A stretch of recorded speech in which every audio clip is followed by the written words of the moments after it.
पांचवें चरण के मतदान में अब कुछ घंटे ही शेष रह गए। इस बीच प्रधानमंत्री नरेंद्र मोदी ने एक नहीं दो बार एबीपी न्यूज से एक्सक्लूसिवली बात करते हुए तमाम तरीके के आरोप विपक्ष पर और खासकर कांग्रेस पार्टी पर लगाए।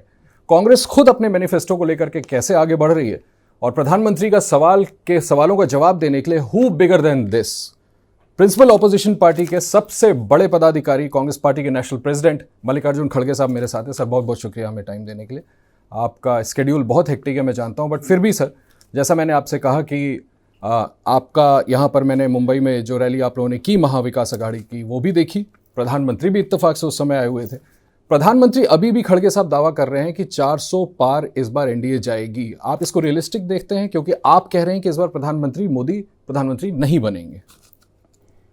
शुक्र है कि वो 600 पार नहीं बोले, क्योंकि हमारा संविधान में है और हमारे कॉन्स्टिट्यूशन के लिमिटेशन के तहत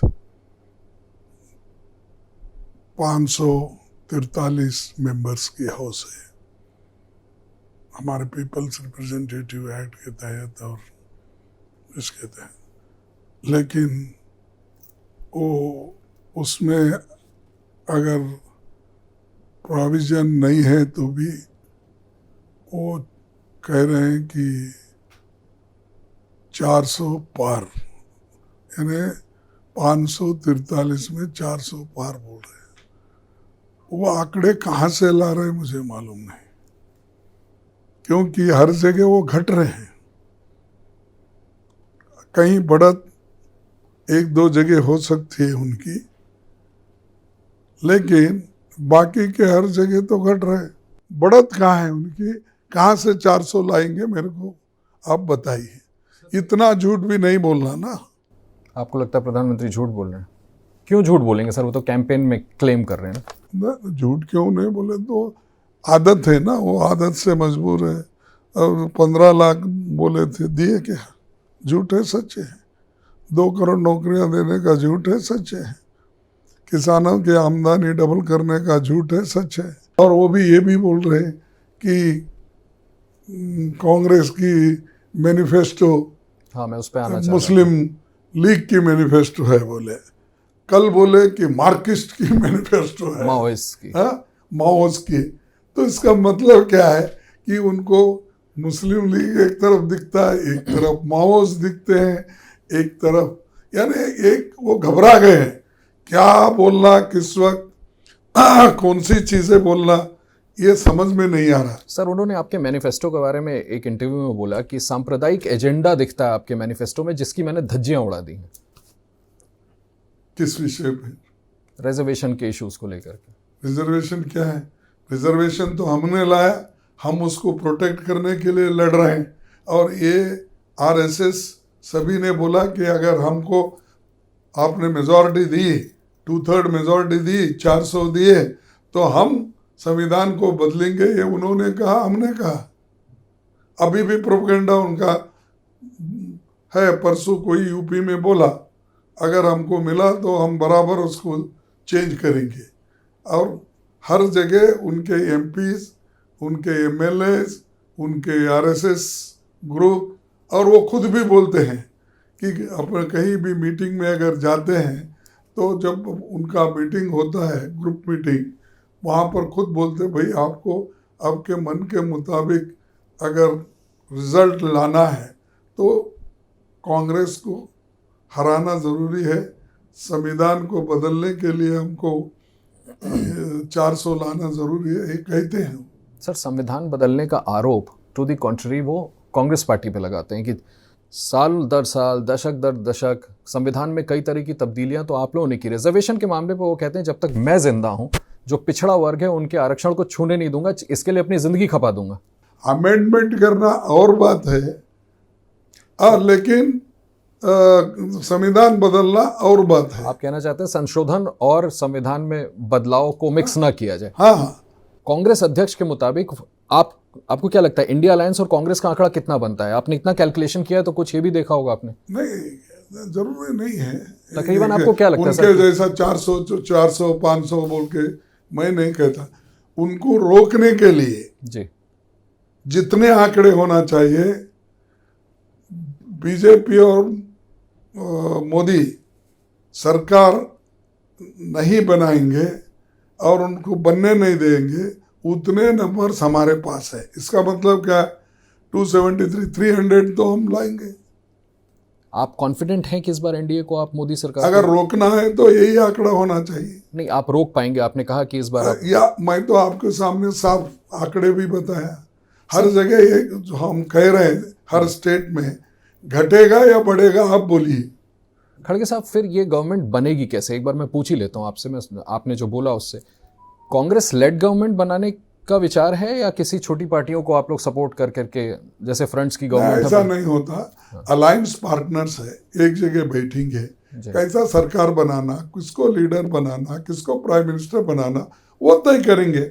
सर, आपने एक बड़ा दिलचस्प ऐलान कर दिया अभी 2 रोज पहले कि 5 किलो नहीं, हमारी सरकार आई तो 10 किलो हम राशन हर गरीब परिवार को देंगे।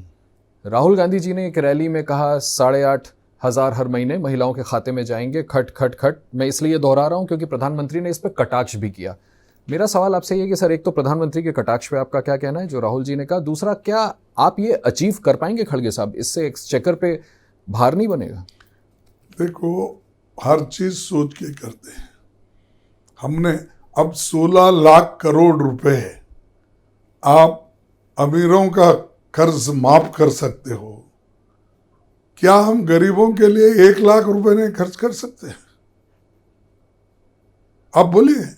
और 1 लाख रुपए महिलाओं को देना यानी 8,500 रुपए मंथली देना, ये कोई यूं ही नहीं बोले।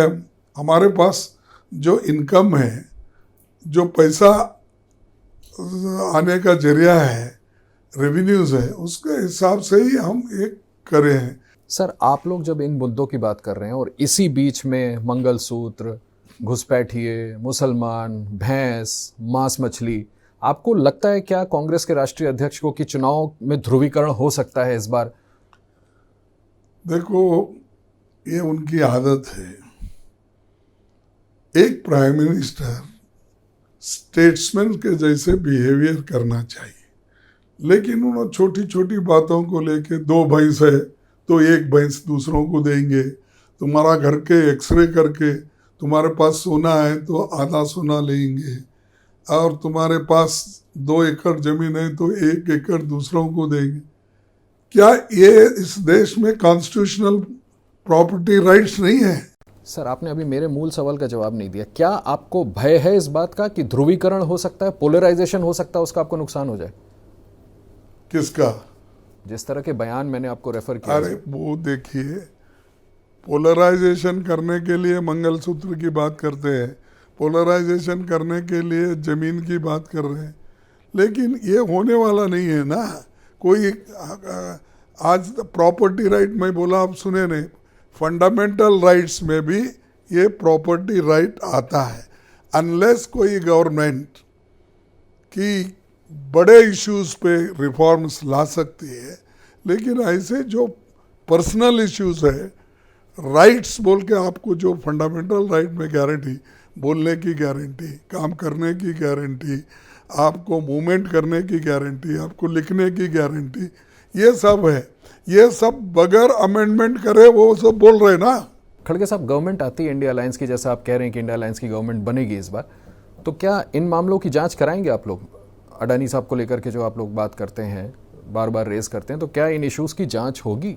देखो, जिन जिन चीज़ों की इलीगली जो चीज़ें होती है उसकी जांच जरूर करेंगे। जो लीगली दिया गया है, लीगली चल रहा है, हम किसी इंडस्ट्रियलिस्ट को, इन्वेस्टर को कभी उनको हम तकलीफ नहीं देंगे बिला वजह। क्या है, हर एक को इंडस्ट्रियलिस्ट को डरा रहे, कॉन्ट्रैक्टर को डरा रहे, क्योंकि उनको इलेक्ट्रल बॉन्ड देना। और जिसको मैंने 2, 3, 4 ऐसे केसेस भी हम पढ़े जिनकी आमदनी कम है, प्रॉफिट कम है, लेकिन उन्होंने अपने आमदनी के 100 पट इलेक्ट्रल बॉन्ड दिया है। तो ये कैसा हो सकता है? क्या राहुल गांधी इंडिया अलायंस के पीएम के फेस हैं, क्या वो प्रधानमंत्री बनेंगे अगर आपकी सरकार बनती है? देखो, हमारे को नंबर आने के बाद ये चीज़ें डिसाइड होगी। अब राहुल गांधी के बारे में तो कोई डिस्प्यूट नहीं है, लेकिन ये तय कौन करेंगे? इंडिया अलायंस के पार्टनर्स। तो वो लोग जो तय करेंगे वही हो जाएगा।